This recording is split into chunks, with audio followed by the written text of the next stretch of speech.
Tutorial, I'm going to show you how to use an open-ended reference to make sure that whatever calculation you want to make, it's always updating whenever you update your original dataset.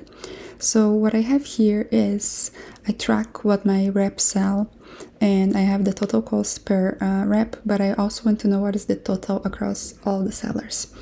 So I'm just going to do a sum of the total, so I'm going to do it on K2. I'm going to do equals sum, and I'm going to sum from H2, Control Shift and arrow down, and all the way to the bottom. So that's H2 to H58. Just going to press return, and that's my total here.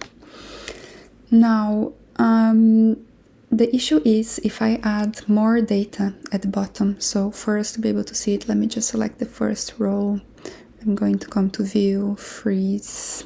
I'm going to freeze this row so we can scroll down and still see it.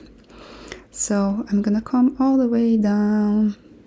Okay, and say I have a new sale. I'm going to copy this, paste, and you see it's not, of course, taken into the total because the total here is only until H58.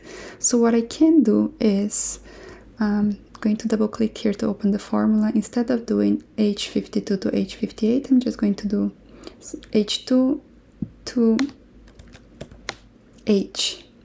So you can see that the selection takes the whole column. Okay, so I'm fixing the